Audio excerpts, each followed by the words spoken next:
Hello friends, excellence classes Loharu में आपका एक बार फिर से स्वागत है। देखिए, आज का जो अपना टॉपिक है वो है हिंदी से संबंधित टॉपिक है। बहुत ही इम्पोर्टेंट टॉपिक है। आप देख भी रहे हैं, वर्ण विचार से संबंधित है। एचएससी के सीईटी से लेकर के हरियाणा के जो भी एग्जाम होते हैं या फिर आपका जहाँ हिंदी का पार्ट आता है उसमें पूछे जाते हैं इससे संबंधित क्वेश्चन। तो बहुत ही इम्पोर्टेंट वीडियो आज की अपनी रहेगी। बहुत ही अच्छे से आपको ध्यान रखना है। अभी देखिए, मैं आपसे एक क्वेश्चन पुटअप कर देता हूँ, तब तक आप इसको भी ध्यान रखना है कि आपको पर्सन है अपना कि एक पर्सन मैं लिख देता हूँ, आप कमेंट करते रहिए। तब तक लास्ट में मैं इसको बता दूंगा कि हिंदी भाषा जो है, हिंदी भाषा की सबसे छोटी जो इकाई है, हिंदी भाषा की सबसे छोटी इकाई, हिंदी भाषा की सबसे छोटी इकाई जो है वो क्या है? हिंदी भाषा की सबसे छोटी इकाई क्या है? अब मैं लिख देता हूँ, एक ऑप्शन वर्ण है, एक ऑप्शन आपका ध्वनि है, एक ऑप्शन आपका अक्षर है और एक ऑप्शन आपका शब्द है। ये आप तब तक क्लियर करते रहना है, सोचते रहना है, कमेंट बॉक्स में कमेंट करते रहना है। इस क्वेश्चन का आंसर देखिए मैं आपको बहुत अच्छे से बताऊंगा। एग्जाम में हर एग्जाम में पूछा जाता है, इसी टॉपिक से संबंधित है। तब तक उससे पहले हम यहाँ क्लियर कर देते हैं। इसका क्वेश्चन मैं लास्ट में बताऊंगा, आपको बहुत ध्यान से समझ में आ जाएगा आपको। देखिए, अब आते हैं बात यहाँ वर्ण विचार। ठीक है, वर्ण विचार से संबंधित है। सबसे पहले आपको ये पता होना चाहिए कि वर्ण कहेंगे किसे। ठीक है, वर्ण विचार में सबसे पहला पॉइंट है कि वर्ण किसे कहेंगे। बहुत अच्छे से आपको पता है कि ध्वनियां जो होती है ना, ध्वनि के लिखित रूप को, ध्वनि के लिखित रूप को या फिर लिपि चिन्ह जो होते हैं, लिपि चिन्हों को वर्ण कहते हैं। ये पॉइंट आपको ध्यान रखना है। दूसरा पॉइंट, अब बात आ जाती है वर्णमाला। वर्ण तो हो गया, वर्णमाला किसे कहेंगे? ठीक है भाई, वर्णमाला किसे कहेंगे? इंपोर्टेंट पॉइंट में आता है, पूछ लेता है कई बार एग्जाम में। तो देखिए, वर्ण तो आपको पता चल गया है। वर्णमाला किसे कहेंगे? वर्णों के व्यवस्थित समूह, वर्णों के व्यवस्थित समूह को क्या कहेंगे? हम वर्णमाला कहेंगे। यहां तक पॉइंट आपको अच्छे से पता होना चाहिए कि वर्ण किसे कहते हैं, वर्णमाला किसे कहते हैं। और इसी से संबंधित एक क्वेश्चन जो अपना है वो ये है। अब यहाँ जाइए कि भाषा की सबसे छोटी इकाई क्या होता है। आपने ऑप्शन डाला था मैंने, भाई ए ऑप्शन है वर्ण है। ठीक है भाई, दूसरा अपना जो ऑप्शन था ध्वनि है, तीसरा ऑप्शन जो था अपना वो अक्षर मान लीजिए, चौथा जो ऑप्शन था वो शब्द है। अब यहाँ ध्यान देना आपको। देखिए, ध्यान दीजिए कि वर्ण तो मैंने बता दिया कि ध्वनि के लिखित रूप को या लिपि जो चिन्ह है वर्ण कहेंगे।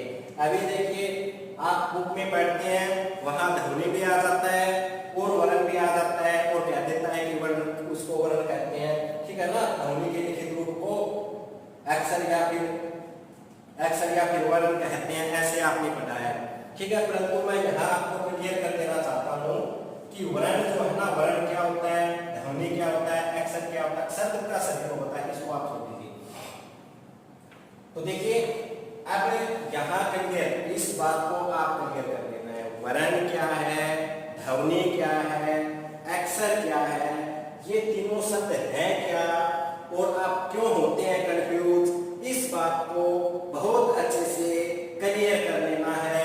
और आपका आंसर आप खुद बता देंगे उसके बाद कि क्या आंसर आना है। तो देखिए, मैं आपको बताता हूँ कि कैसे आपको क्लियर करना है। सबसे पहले आपको देखा कि वर्ण की परिभाषा आपने बता दी, ध्वनि है, अक्षर है, ये क्या है। अब मैं आपको बताता हूँ। देखें, हम जो बोल रहे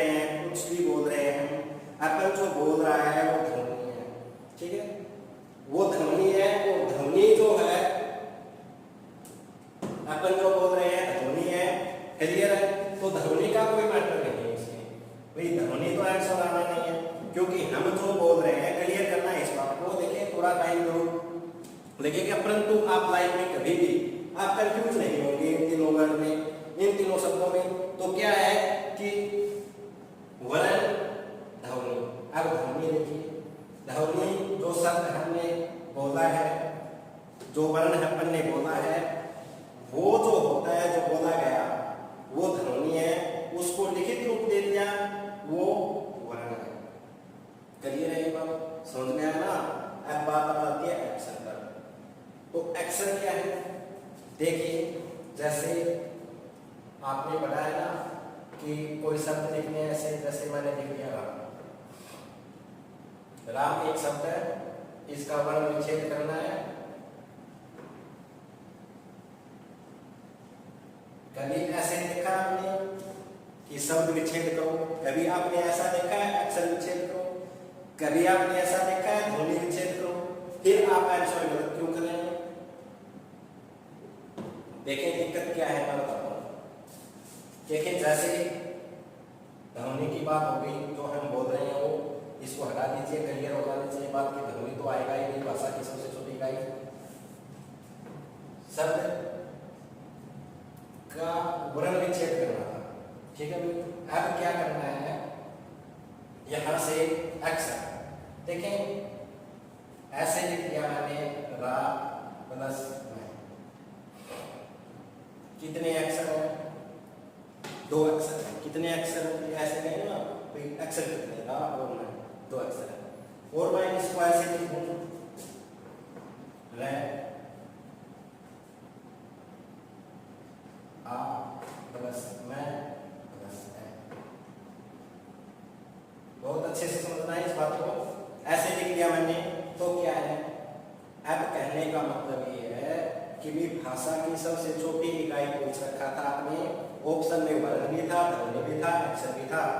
तो अब ये तो है अक्षर, ऐसे बोला ये है अक्षर, और इसका और छोटा रूप कर दिया, वो और छोटा रूप ये हो गया। अब इससे छोटा रूप इसका नहीं हो सकता, समझ गए ना। अब इससे छोटा, इससे छोटा और रूप कर नहीं सकते हम, तो वर्ण विच्छेद ही करना था। और वर्ण क्या ऐसे भी पढ़ते हैं, वह ध्वनि जिसके और अधिकतम टुकड़े न किए जा सकते हो, वर्ण कहलाता है। आपने ऐसे पढ़ा है, ऐसे पढ़ा आपने, तो ये ध्यान रखना है कि ये तो है ना आपका, ये तो दो शब्द, ये जो दो टुकड़े किए ये तो अक्षर है, और ये वर्ण विच्छेद कर दिया इसका, राम शब्द का वर्ण विच्छेद कर दिया। तो इससे छोटा और टुकड़ा नहीं कर सकते। तो हिंदी भाषा की सबसे छोटी इकाई क्या हुई, अब ये हुई, ये जो छोटी इकाई है इससे और छोटा नहीं कर सकते। तो इसका मतलब क्या हुआ कि वर्ण आएगा आपका आंसर, ये आंसर आपका राइट हो जाएगा। बात क्लियर कर लेना है, बहुत इंपॉर्टेंट है। अगर इस बात से भी समझ में नहीं आया तो भाई हो सकता है आपको कुछ प्रॉब्लम हो, अभी भी समझ में नहीं आया तो मैं ऐसे लिखूं, क्या लिख दिया भैया, देखिए समझाने के लिए राम वाले शब्द से आपको न समझ में आया हो, ये प्यार लिखा, इसका मतलब देखिए हम एक ऐसा गाना भी सॉन्ग भी सुनते हैं कि ढाई अक्षर प्यार के, ऐसे सुनते हैं ना। देखिए समझने के लिए कुछ गलत नहीं है इसमें, मैं आपको समझाने की कोशिश कर रहा हूँ। ऐसे देखते हैं कि ढाई अक्षर, ढाई अक्षर बोलता है ना, तो इसका मतलब कितने अक्षर, ये ऐसे होता है, एक अक्षर, दो अक्षर और एक याद आ गया ढाई अक्षर। तो क्लियर यहाँ मैं क्या करना चाहता हूँ कि अक्षर क्या है। अक्षर ऐसे ही बोल रहा है, ऐसे ही मैंने बोला था, इसमें समझ ना आया हो इसमें समझ लेना है। अक्षर ढाई किए तो ढाई अक्षर, इसी बात को कहेंगे आप अक्षर, कि ऐसे करेंगे तो अक्षर है, और इसको छोटा रूप कर देंगे, ठीक है ना, छोटा रूप कर देंगे तो फिर ये क्या है, वर्ण है। तो ये अपना जो पॉइंट था कि वर्ण क्या है, ध्वनि क्या है, अक्षर क्या है, बात क्लियर हो जानी चाहिए। और मोस्ट इंपोर्टेंट क्वेश्चन है ये आपका, ये ध्यान रखना है। कौन से वाला, ये जो मैंने छोड़ रखा है आपका आंसर क्लियर क्या है, भाषा की सबसे छोटी इकाई वो क्या है, वर्ण है, विशेष ध्यान रखना है। अब बात आ जाती है वर्णमाला। के भाग जो है वर्णमाला के भेद कर देना है। अब आपको वर्णमाला के भेद जो है वो ध्यान रखना है। दो भागों में बांटा है, ये ध्यान रखना है। वर्णमाला को कितने भागों में बांटा है? दो भागों में बांटा है, ठीक है ना। एक होता है स्वर, एक होता है आपका स्वर, ठीक है। एक होता है स्वर और एक होता है आपका व्यंजन, ठीक है भाई। तो अब हम अपन करेंगे स्वर के बारे में, ठीक है। पहला जो भेद है वो कौन सा है? स्वर, ठीक है। अब देखिए स्वर किसे कहते हैं, ये बच्चों वाली बातें बताने की जरूरत होनी चाहिए, ठीक है। फिर भी मैं आपको बता देता हूं कि स्वर किसे कहेंगे, ठीक है।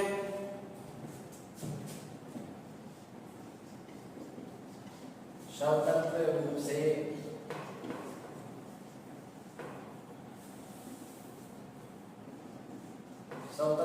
से उच्चारित जो ध्वनि है,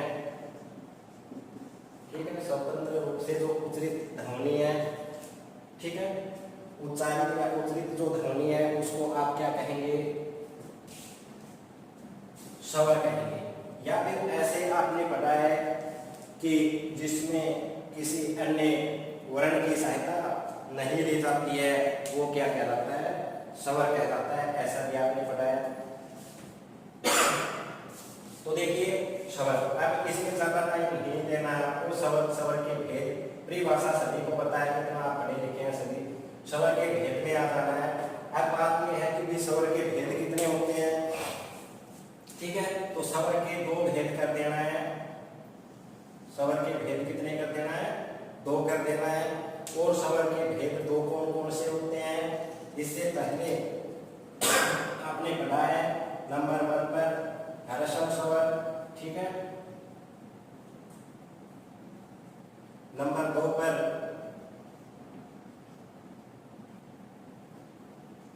दीर्घ स्वर, ठीक है।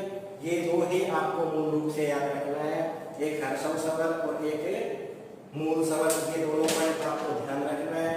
अब सबसे फर्स्ट में आपको ये ध्यान रखना चाहिए कि स्वर होते कितने हैं। तो अभी आप देखिए, आप लिख के बता देता हूं मैं। जैसे ए है, आ, ई,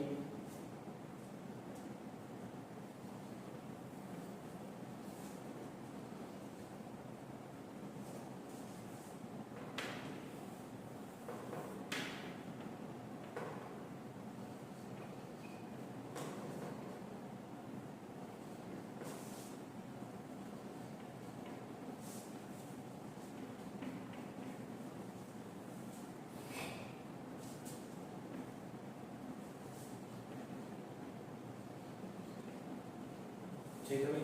आपने ऐसा पढ़ा है। अब क्वेश्चन सबसे इंपॉर्टेंट यही बन जाता है कि स्वर कितने होते हैं। अभी आप ये कहेंगे कि स्वर तो सर ये तो 13 होते हैं, परंतु इसमें आपको ये ध्यान रखना है कि स्वर होते कितने हैं। अभी मैं आपसे जैसे पूछता हूँ इससे पहले ही कि स्वर कितने होते हैं, ठीक है भाई, कितने होते हैं। और मैं ये क्वेश्चन आपसे पूछता हूँ कि भी स्वर कितने हैं, और मैं ऑप्शन लिखता हूँ कि स्वर जो होते हैं 13 होते हैं, ठीक है, 11 होते हैं, 10 होते हैं या फिर 12 होते हैं। आप सोच पाए? अभी मैं आपको बता देता हूँ, तब तक आप सोचते रहिए क्वेश्चन को।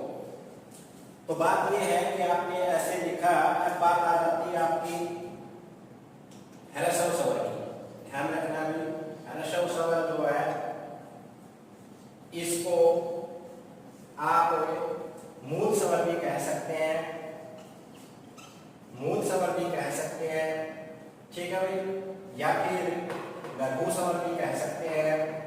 और इसका ये प्रतीक चिन्ह है, ये जो डंडा आपको दिखाई गया है, ये खड़ी पाई है। क्या ये खड़ी पाई है, ठीक है भाई। 3 ह्रस्व स्वर, मूल स्वर या फिर लघु स्वर, इसका प्रतीक चिन्ह है खड़ी पाई है। ये होते कितने हैं? अभी ध्यान देना है कि ये होते कितने हैं। ये 4 होते हैं, परिभाषा लिखवाने की जरूरत नहीं होनी चाहिए। ये कितने होते हैं? 4 होते हैं। कौन कौन से होते हैं अभी आप क्लियर कर लेना है।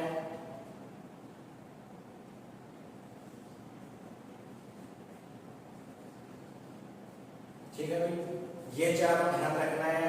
ये कौन से स्वर हैं? ये हैं ह्रस्व स्वर कहें, मूल स्वर कहें या फिर लघु स्वर कहें, और इसका प्रतीक चिन्ह है वो कौन सा है, ये ध्यान रखना है। ठीक है भाई। अब दूसरा पॉइंट आ जाता है आपका, बहुत इंपॉर्टेंट टॉपिक है भाई, ध्यान रखना है। मैं सारी बातें क्लियर कर दूंगा आपकी। ह्रस्व स्वर के बाद में आ जाता है आपका दीर्घ स्वर। दूसरा जो भेद है वो कौन सा है? दीर्घ स्वर है। दीर्घ स्वर को गुरु स्वर भी कहते हैं, गुरु से याद रखना है। ठीक है भाई। और इसका ये जो प्रतीक चिन्ह है, ये एस जैसा उत्तर जैसा दिखाई दे रहा है, ये है, और इसको बोलते हैं अवग्रह। इसका नाम क्या बोलते हैं? अवग्रह से जाना जाता है इसको। और होते कितने हैं ये ध्यान रखना है, होते कितने हैं। ये जो बच गए ना आपके, कौन कौन से बच गए, वो सारे के सारे यहाँ लिख लेना है। ये बच गए, ये बच गए, इनको मैं आपको बाद में बताऊंगा कि ये मतलब क्या है। और इसी से पता चलेगा आपको कि ये 10 12 13 मैंने लिखा था, ये पॉइंट क्या है। ठीक है, तो बच गए वो लिख देंगे अपन, लिख दीजिए आप भी।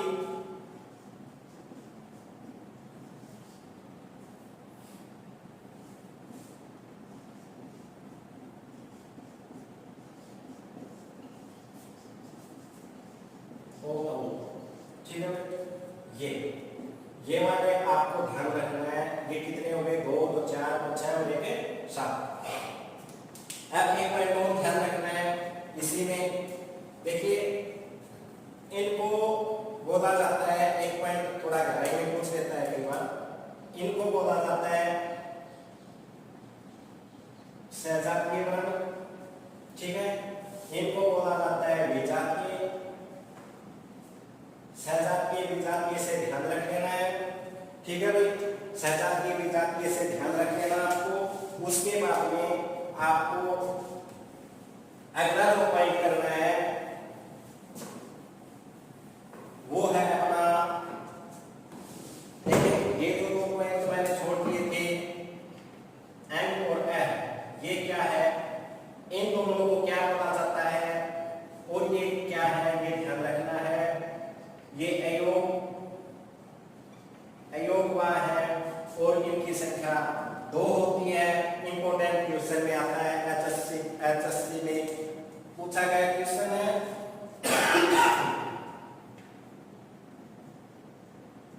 तो ये देखिए, इसको क्या कहेंगे अपन? इसको कहेंगे आप अनुस्वार, इसको कहेंगे अनुस्वार, और इसको कहेंगे विसर्ग। अनुस्वार और विसर्ग ध्यान रखना है भाई, बहुत इंपॉर्टेंट पॉइंट में आता है, ये ध्यान रखिए आप, अनुस्वार और विसर्ग।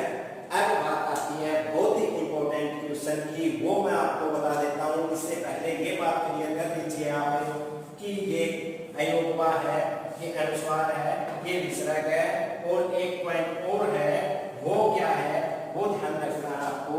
अभी जो मैं आपसे पूछना चाह रहा था कि एक बात आता है आपका संयुक्त स्वर, एक होता है संयुक्त स्वर, एक पार्ट बनता है इसमें।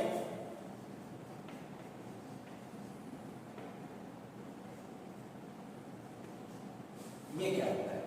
संयुक्त स्वर कौन से होते हैं वो मैं आपको बता देता हूं। देखिए ये है ए आई ओ,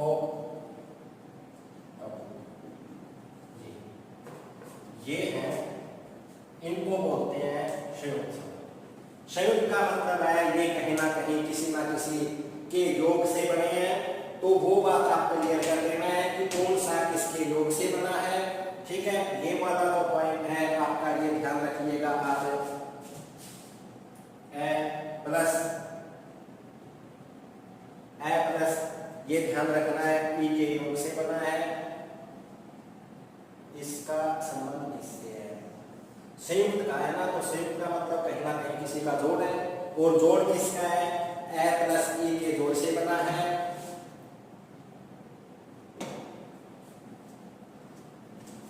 ये आ प्लस ए के योग से बना है, ये इसके योग से बना है। अब बात आती है इसके योग की, ये किसके योग से बना है वो ध्यान रखना आपको। ए प्लस ओ के योग से बना है, ए प्लस ओ के योग से बना है, और ये जो है आ प्लस ओ के योग से बना है। बहुत इंपॉर्टेंट पॉइंट है भाई, ये ध्यान रखिए विशेषा।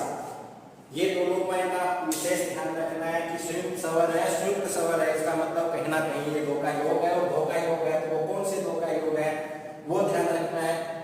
ए प्लस ई के योग से ए बनेगा, आई जो है आपका आ प्लस ए के योग से बनेगा, ए प्लस ओ के ओ बनेगा, ओ प्लस ओ से ओ बनेगा। ये पॉइंट बहुत इंपॉर्टेंट है, रीट वगैरह वगैरह एग्जाम में, एचटीएफ के एग्जाम में ऐसे पूछता रहता है। देखिए अपना जो टॉपिक है ये बहुत इंपॉर्टेंट टॉपिक है, मैं गहराई से धीरे धीरे गहराई से सारे पॉइंट क्लियर करता जा रहा हूं ताकि आपको अच्छे से समझ आ जाए, और आने वाले एग्जाम में कैसा भी टॉपिक हो आपका गलत क्वेश्चन न हो इनमें से, ठीक है भाई, ये ध्यान रखना है। अब एक क्वेश्चन मैं आपसे पूछता हूँ वो और ध्यान रख लेना है।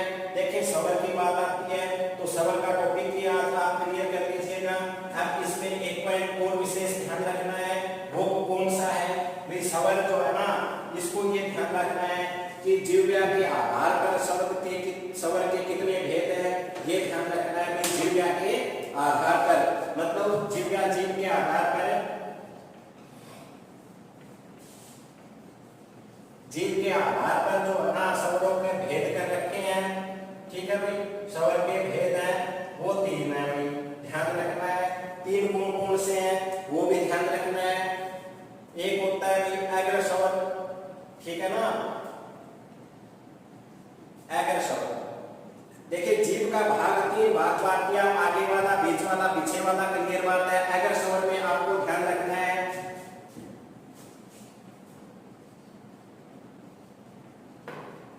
अगर स्वर में आ जाएंगे मोस्ट इंपोर्टेंट क्वेश्चन जो कई बार एग्जाम में पूछता है, मध्य स्वर कौन सा है, मध्य इंपोर्टेंट है, ध्यान रखना है। मध्य स्वर में आप बता सकते हैं, ध्यान रखिएगा, बहुत ही इंपोर्टेंट पॉइंट है। मध्य स्वर में ए आता है भाई, कौन सा आता है, ए, इंपोर्टेंट भी एग्जाम में पूछता है, आप विशेष ध्यान रखना, ठीक है। मध्य कौन सा है, अगर हो गया, मध्य हो गया, फिर बस तीसरा पॉइंट आ जाता है पस्त। पस्त स्वर कौन सा है, ठीक है, पस्त स्वर तो बच गए, वो सारे के सारे आपके याद रहेंगे, पस्त स्वर में याद रहेंगे। पस्त पीछे वाले भाग से कैसे याद रख लेना आपको,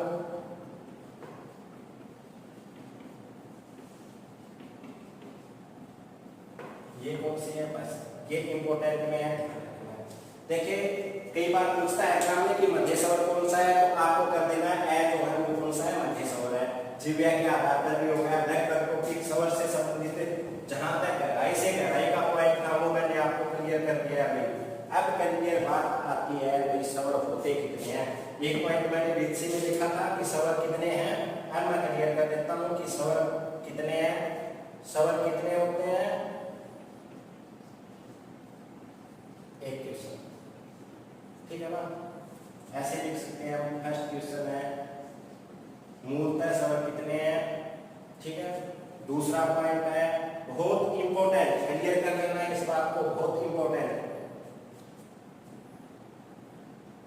ठीक है। कुल स्वर कितने हैं, कुल स्वर या फिर लेखनी के आधार पर, लेखन के आधार पर, कुल स्वर का या फिर लेखन के आधार पर, लेखन के आधार पर स्वर कितने हैं। बहुत इंपॉर्टेंट क्वेश्चन है तीनों, एग्जाम में पूछता है, गद्य में होता है। तीसरा क्वेश्चन है कि शुद्ध स्वर कितने हैं,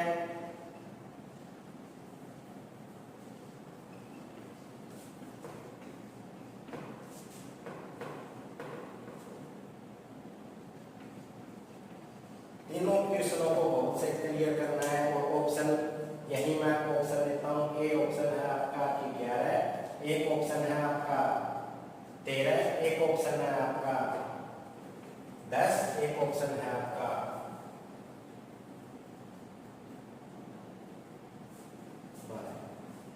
देखिए बहुत इंपॉर्टेंट क्वेश्चन क्लियर कर देना है, एग्जाम में पूछता है तीनों पॉइंटों को क्लियर पूछता है। आपने सिंपली इतना बताया कि मूलतः सवर कितने हैं, आप कर देंगे 11 है। मूलतः सवर कितने हैं, 11। मूलतः सवर में आप जाएंगे, मूलतः सवर आप कर देंगे कि सर 11 है मूलतः सवर। मूलतः सवर कहीं 11 आपका आंसर क्लियर है। अब बात आ जाती है कुल सवर। कुल सवर की बात आती है तो बहुत ध्यान रखना है, कुल सवर या फिर लेखनी के आधार पर सवर के भेद कितने हैं, ठीक है। मूलतः सवर में 11 आ गया आपका आंसर, ठीक है भाई, मैंने आगे भी लिख दिया है 11। इसका आंसर क्या आ जाएगा, 11 हो जाएगा मूलतः सवर। कुल सवर कितने हैं, कुल सवर में आपका आंसर 13 आ जाएगा। कुल सवर कितने हैं, 13 है। कुल सवर 13 कर देना है, कुल सवर है भाई 13 है। कुल सवर लेखनी के आधार पर है, लेखन मतलब जो आपने लिख दिया, मतलब कि 2 अयोगवा में लिखे थे भाई, हर सवर 4, दीर्घ सवर 7, 7 और 4 11, ऐसे तो बनते हैं मूलतः सवर।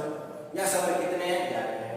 अगर आपसे क्वेश्चन पुट कर देता है कि कुल सवर कितने हैं, या फिर लेखन के आधार पर जो लिख दिया, लेखन का मतलब लेखनी का मतलब जो लिख दिया उसके आधार पर सवर कितने हैं, तो 2 अपन ने और भी लिखा था, तो इस तरह से कितने बनेंगे 13। तो ये कर देना आपको 13। यहाँ ये कितने हैं कुल सवर या लेखन के आधार पर 13। शुद्ध सवर, अब बात आ जाती है कि शुद्ध सवर कितने हैं, शुद्ध सवर कितने हैं, तो शुद्ध सवर में आपका आंसर आ जाएगा ये 10। शुद्ध सवर होते हैं कितने, 10। तो भाई विशेष ध्यान रखना है 10। शुद्ध सवर 10 कैसे बने, अब मैं वो भी बात बताता हूं। देखिए अपन ने एक पॉइंट लिखा था री ऋषि, ठीक है। री ऋषि जो लिखा अपन ने वो था आपका क्या, ये आजकल ऐसे नए की भांति भी प्रयोग करते हैं क्योंकि ये 2 के योग से बना हुआ है, ठीक है। आजकल इसको रैक इस तरह से भी लिखते हैं, ठीक है। इसकी मात्रा आपको बताई है, तो विशेष ध्यान रखना है तीनों बातों का, इसलिए इसको हटा देते हैं भाई। 11 किए,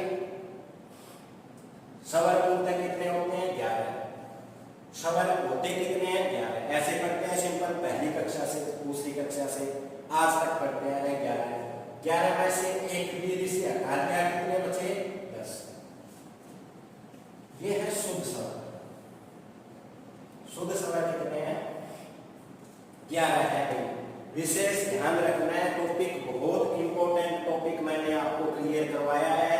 एक बार फिर से ध्यान रखना है कि हिंदी भाषा की सबसे छोटी इकाई क्या है, वर्ण आ जाएगा। और सवर कितने हैं, सवर 11 है। मूलतः सवर कितने हैं, 11 है। मूलतः के या फिर सवर कितने हैं, 11 है। क्लियर है ये बात। शुद्ध या फिर लेखनी के आधार पर, कुल या फिर लेखन या लेखनी के आधार पर सवर कितने हैं, 13 आ जाएगा। तीसरा क्वेश्चन है शुद्ध सवर कितने हैं, 10 आ जाएगा, क्योंकि री को आजकल इसमें शुद्ध माना नहीं जाता है, ठीक है। तो सवर में से 11 में बढ़ा, 11 में से 1 घटा दिया, कितने बच गए, 10 शुद्ध सवर है।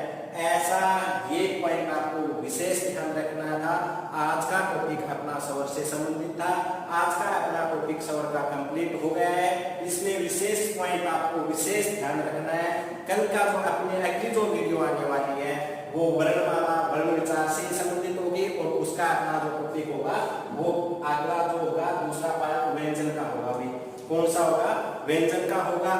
आप वीडियो को अच्छे से देखना है, अच्छे से समझना है। कोई इसमें अगर आपको डाउट हो तो आप कमेंट बॉक्स में कमेंट कीजिए, आपका समस्या का समाधान किया जाएगा। वीडियो को बहुत अच्छे से देखना है, अपने प्यारे प्यारे मित्र दोस्तों को भेजना है, और अपने जो अपना जो एक्सीलेंस क्लासेस लोहारू के नाम से जो यूट्यूब चैनल है इसको आपको सब्सक्राइब कर लेना है, क्योंकि अपना जो वीडियो आता है वो बहुत ही इम्पोर्टेंट वीडियो रहता है और हर एग्जाम के लिए इम्पोर्टेंट है। और एक अपना अलग से हिंदी के साथ साथ आपको हरियाणा जीके की और कंप्यूटर की, मैथ की, मतलब आल क्लासेस आपको यूट्यूब के ऊपर एक्सीलेंस क्लासेस के नाम से आपको मिलेंगी। यूट्यूब पर जाकर के सर्च करना है एक्सीलेंस क्लासेस लोहारू, आपको सारे सब्जेक्ट जो है आपको यूट्यूब पर मिलेंगे। आज का अपना जो टॉपिक था इसमें इतना ही करना है। नेक्स्ट आने वाला कल उसको हम वर्ण से का दूसरा पार्ट जो है व्यंजन का करेंगे।